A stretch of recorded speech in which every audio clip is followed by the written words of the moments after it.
Just take a minute. I'm going to get set up here, but I want to welcome you to another live session. We'll see if we have anybody join us. If not, I'm going to do my thing anyways. This is pretty fun. As you'll know, notice I have allergy season has hit, and this is the second time I've been attacked by allergies this season.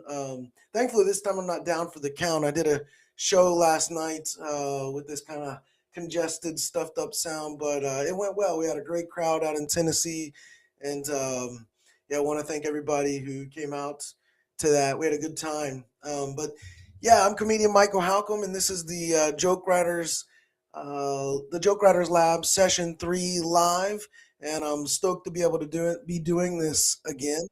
Um, and I'm gonna workshop a joke of mine. I'm gonna share a joke writing method that I use that I've developed, and then also, as I like to do in these sessions, I'm gonna introduce a rhetorical device as well. So, if you are watching or listening. And you have any feedback, feel free to share it. If you have something you want to workshop, you can share that in the chat and we'll get going. But I'm going to do my thing, and if others join, cool. If not, that's totally fine as well. Um, so let me see. I will screen share here and show you the iPad I'm using, and we will go from there. So let's do this. I have a premise that I want to work with today. Um, and this came up about a week ago when my son was just chatting with me, and I thought, oh, that's hilarious, man. So I'm gonna try to uh, get something out of that. And before I get into that, let me introduce a rhetorical device here. Um, let's see. Let's do this. It's called para prosdokian. That's how you'd say it in English. With the Greek pronunciation that I use, I'm a Greek professor. Para prosdokian. But in English, para prosdokian. And really, this is the rhetorical term that I think a lot of, like, when you hear people say misdirect in comedy, I think this is like the more formal way to talk about misdirect, paraprostokion. It's an ancient Greek compound word.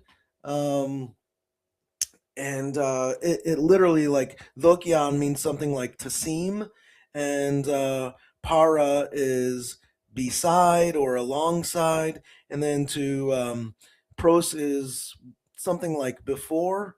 So to seem to make what seems like to make what comes before seems like it means one thing.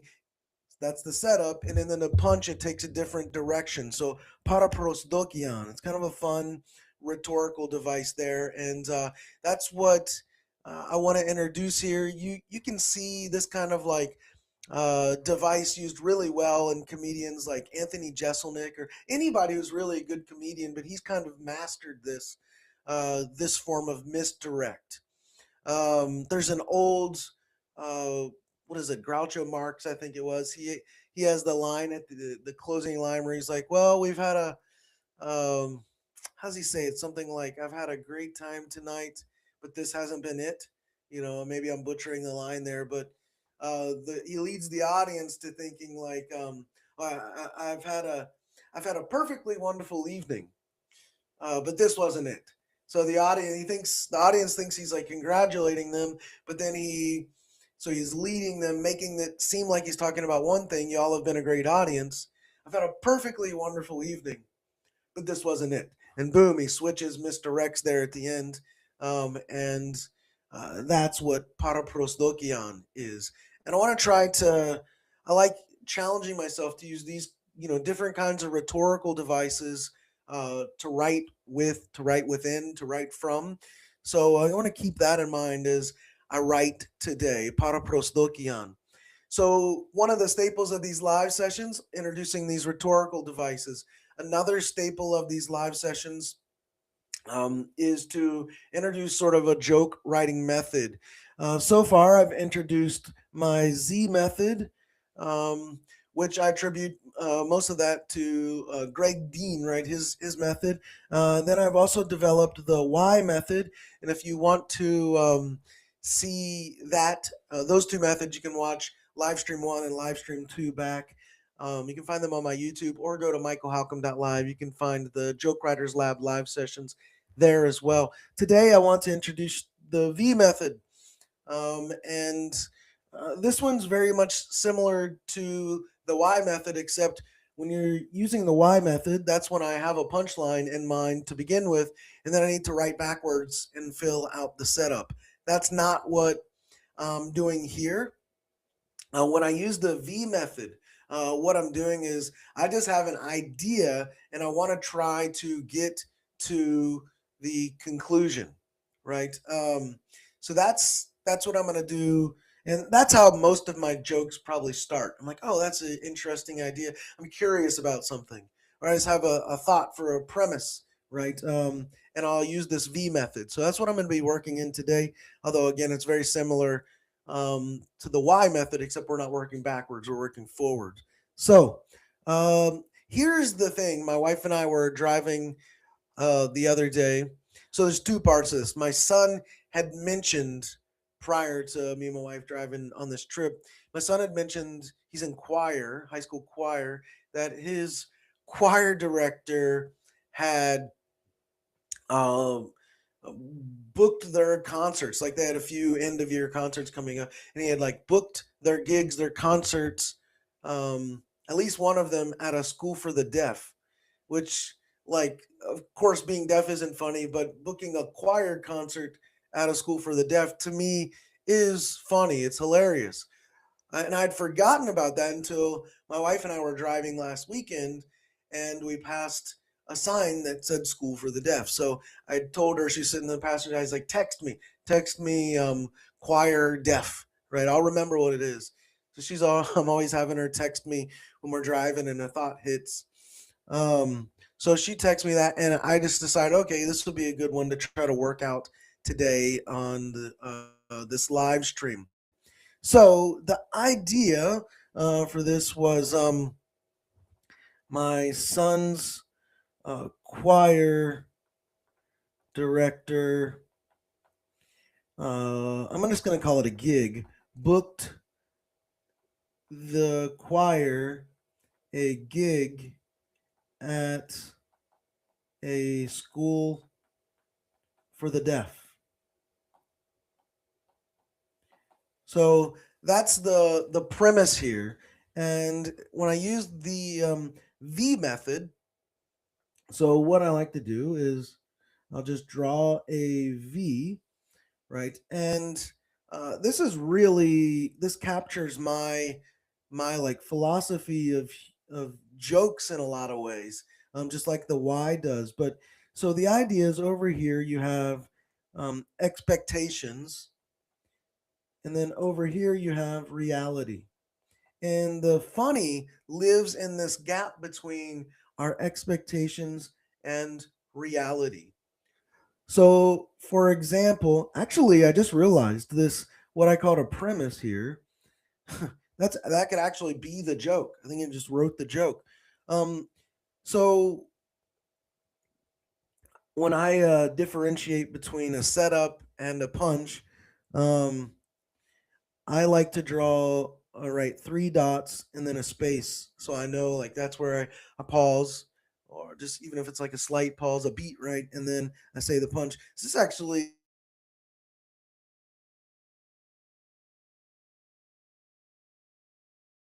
for the deaf. That could probably work on stage, I think. But I could probably tweak it, polish it to make it. That's funny that the joke just came out without using the process. Um, All right, so let me try to use the process and see if I can like tighten this a little bit.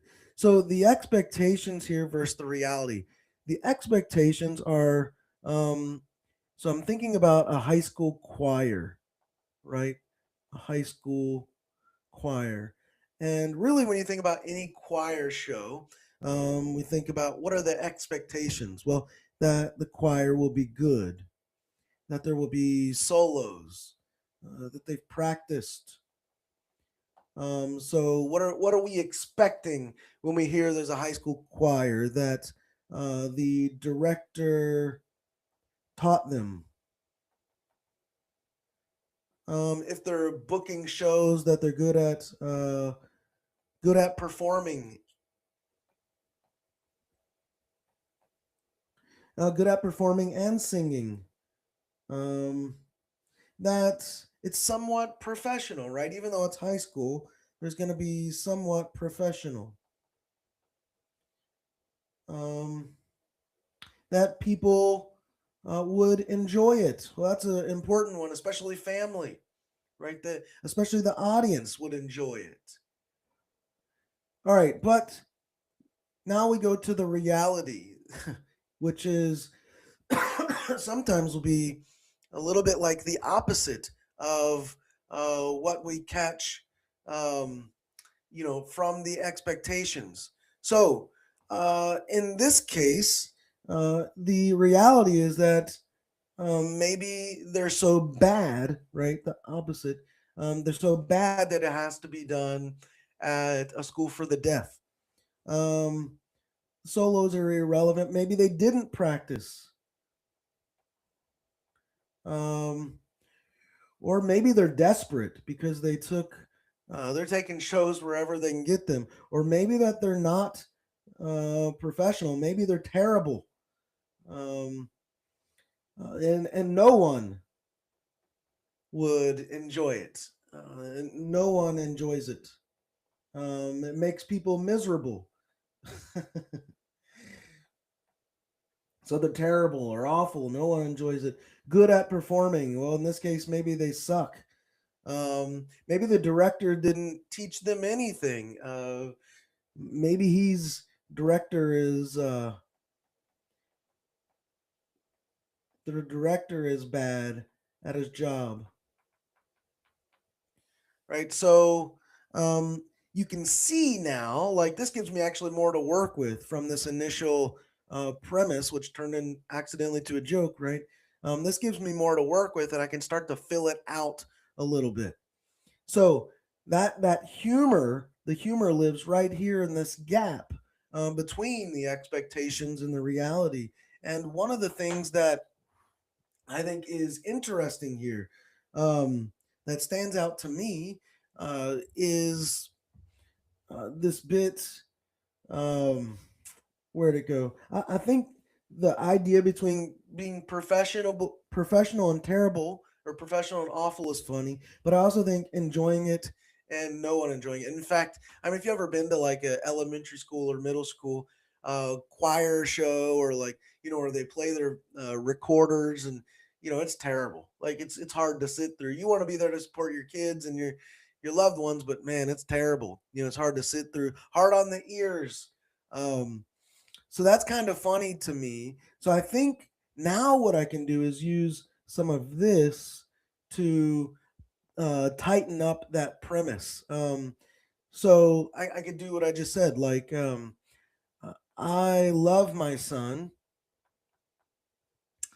but it's funny that you say you love someone, um, but his high school choir is awful. So there we go. There's more like more to grab onto, and it picks up on this terrible, awful thing. So I have a nice contrast here between like I love him, but his I'm gonna be honest, his choir's terrible.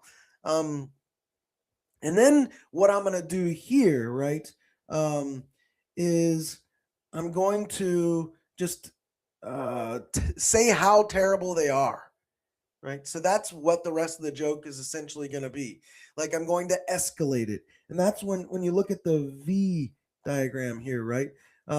You're essentially like you're narrowing things down to this point, which is really a form of like escalating. They're going to meet at this point, right? So I love my son. Makes me sound like a good dad at the start, but I'm going to be honest, right? I love my son, but his high school choir, terrible. All right. And now I'm going to tell you how terrible they are, right? Um, they are so bad. They're so bad. The choir director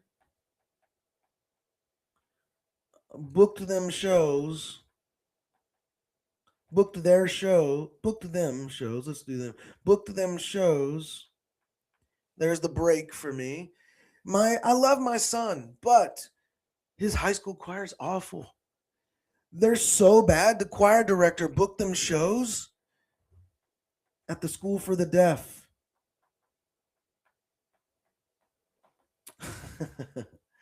That's funny. I think that's a good joke. It reminds me, I had Barry Katz on my podcast a few weeks ago. One of the things he was talking about, he's like, you need to make sure. He's talking about one-liners. He's like, one reason they're so effective, rather, is because when you're doing rapid-fire one-liners, the audience doesn't have time to figure out what's coming. They don't have time to figure out the punch.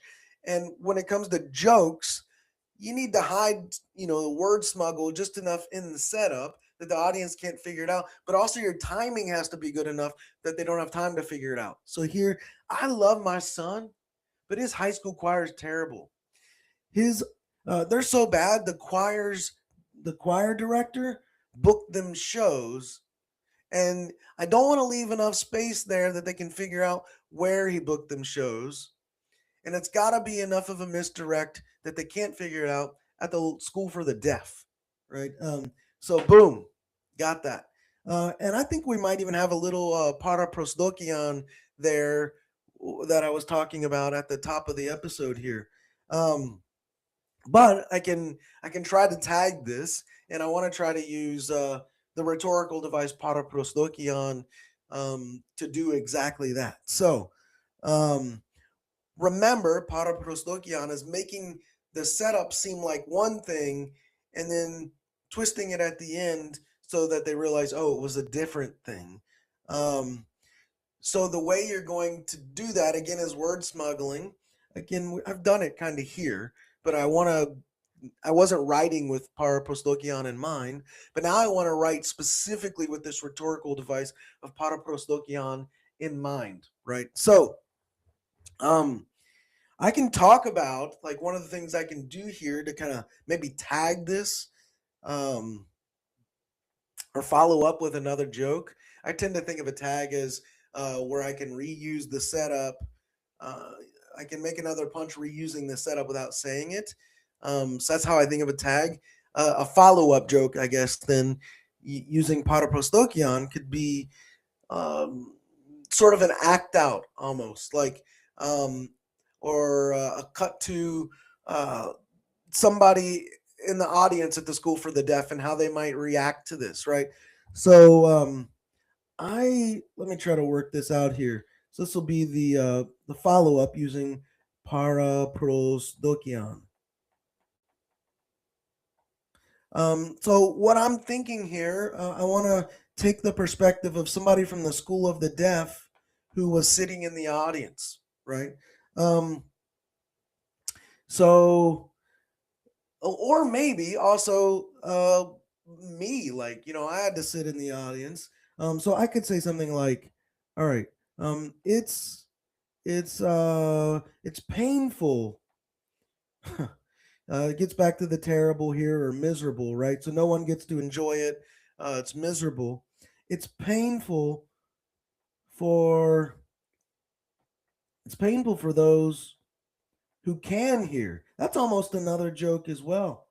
Um, it's painful for those who can hear. So I'd actually maybe count that as its own joke. I'll put my three dots though um, there between. It's painful for those who can hear.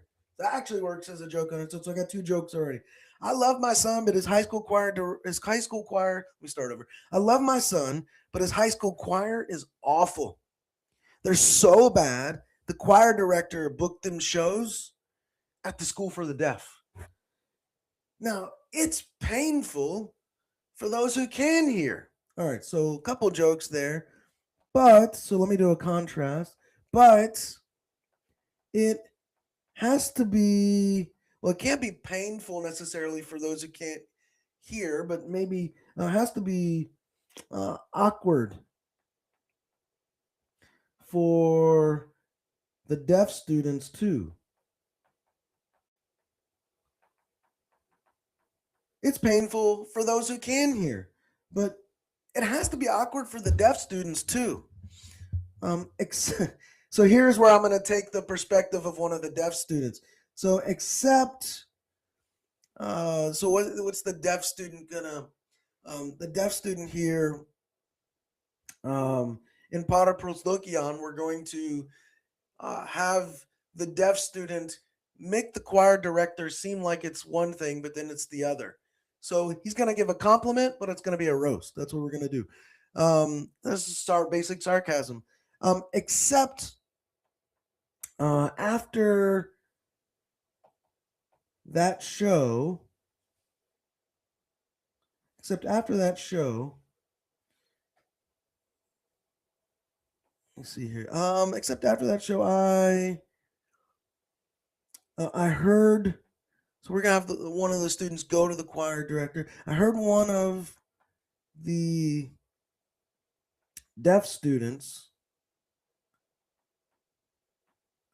tell the choir director. So he's gonna set him up here to make him think it was a great thing, and then boom.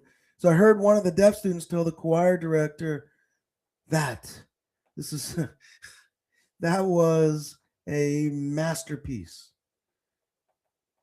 Sounds like a great compliment. That was a masterpiece. And then he needs to set him up here to roast him. So let me see. Joke one up here, joke two here, joke three here. That was a masterpiece.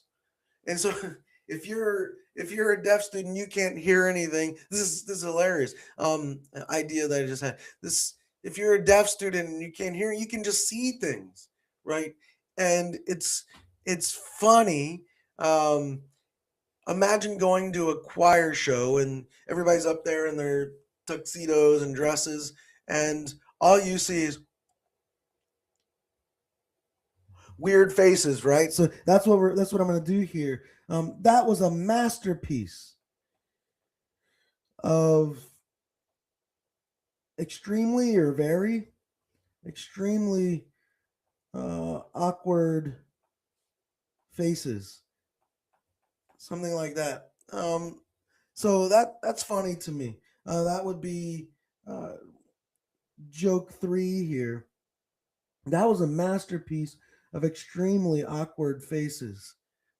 I could even tighten that up here. That was a masterpiece of extremely awkward facial expressions. That actually captures it a little bit more. Facial expressions. So boom, we got Paraprosdoki on here, right here in the third joke. Particularly right at the end where this is in the act out, where if I was a comedian on stage, I would be acting like both of these characters, right? Or at least the deaf character talking to the choir director. So that's how a rhetorical device can help generate like a new angle on a joke, right? And out of this, I got three jokes. Um, I like the first and last one better than the middle one, but the middle one still counts. Um, all right, so here's the. I don't know why this does this. It like bounces back, but whatever. So here's the whole joke so far. I love my son, but his high school choir awful. They're so bad. The choir director booked them shows at the school for the deaf. It's painful for those who can hear, but it's gotta be awkward for the deaf students too. Except that after the show, I heard one of the deaf students tell the choir director that was a masterpiece. of extremely awkward facial expressions. That's kind of funny because everybody in the audience, they're going to get that and maybe hear of extremely awkward facial expressions. I let it sit for a minute, take a beat, and then I go and start acting it out. Um, and boom, I have a nice little joke there. I'm gonna try. I'll try this on stage. I think this is stage worthy for me. Um, so I like that. Pretty good stuff. So we got the rhetorical device and the V writing device here, and I think it worked out pretty well. This is where having a writing strategy helps. Now, what what you'll find out there are there's some books that have like writing templates where you try to fill in the blanks. Maybe those can be useful, but I don't I don't think they're nearly as beneficial like the plug and play kind of things. At least at this point, I've seen a couple of these books. Um, the might use like Jeff Foxworthy's like you might be a redneck if blank. So a template might be you might be a blank if blank. And then you gotta fill in the blanks. Like that's kind of hard to do using templates like that. But having a writing strategy should take you a lot farther than just using a bland template, you know, because this actually generates ideas where with the template, you're just sitting there trying to fill in blanks, right? So this writing strategy, um, let's say you're at a comedy show. This has happened to me. I was at a show a few months back. It was a festival and comedy festival, and I was the next to last to go that night. Actually, I was two away from last, and right before I went up on stage, the guy producing the show, the producer came over to me and said, "Hey, our our um, our next to last act, his plane got delayed. He's not going to make it. He just texted me, you want to do more time?" So I had 10 more minutes. Thankfully, I already had jokes. If he had told me that um, before the show, I could actually just sit down and take 5 minutes, 10 minutes, and write jokes using a method. So that's a great situation where having a method to fall back onto, a writing method, is really helpful. I could have even written jokes about, hey, the guy who was supposed to be going right now, his plane got delayed, right, and made a whole joke about that because I have a method. Or if you watched the comedians who went before you, right, you can uh, write jokes that tag or call back to their jokes, right? And it's easier to do that if you have a writing method and you know some rhetorical devices. So that's what I got for this one. I think it's pretty helpful to do, and it doesn't look like we had anybody in the chat on this one giving anything. So I'm probably going to wrap it up there. But if you are watching, I see someone's watching. If you got anything you want to work on, we can do that. Otherwise, I'm gonna wrap it up right here. Um, and I want to say to everybody watching, thanks for supporting Michael Halcomb Live. You can go over there if you subscribe to my newsletter. Comes out once a week. It's a complete roundup of everything like I've got going on, a daily blog, my social media, stand-up clips, uh, podcast links, like all of that in one email once a week. Go sign up for that. And when you do subscribe, to the newsletter, you'll get a free 17-page joke writing blueprint playbook, is what I call it. That's over at michaelhalcomb.live slash subscribe. You can do that and get that document for free. Um, so if you're on, by the way, I'm moving my podcasts off of YouTube. So I'm not going to be posting them on YouTube anymore. I'm going to be posting them on my website, michaelhalcomb.live. They'll also go out still to Spotify and Apple podcasts. But thanks to everybody who's watched or listened to the podcast. Just know that they're moving away from YouTube. Yeah, I see a few of you out there watching. If you have any premises or setups, anything, jokes you want to workshop right now, type them in the chat, and we'll try to work on them. I got a few more minutes here. If not, um, I'm gonna wrap it up. So let me see if anybody's got anything here. I'm not quite seeing anything yet, which is okay. Also, if you have something you're working on and you want like a private one-on-one session, hit me up over at michaelhalcomb.live on my contact page. We can set up a time to meet. Um, we can do like an official. I can tutor you through writing, and that'll cost a little bit. But if you just have something and you need a workshop, we can do it on these live sessions too. And maybe I'll bring whatever you got to the next session. But I'm not seeing anything in the chat, so I am gonna end it there. I appreciate everybody. Head over to michaelhalcomb.live. Subscribe right here on YouTube as well, so you can see everything I post. I'm going to stop there, my friends, and say I hope that helps.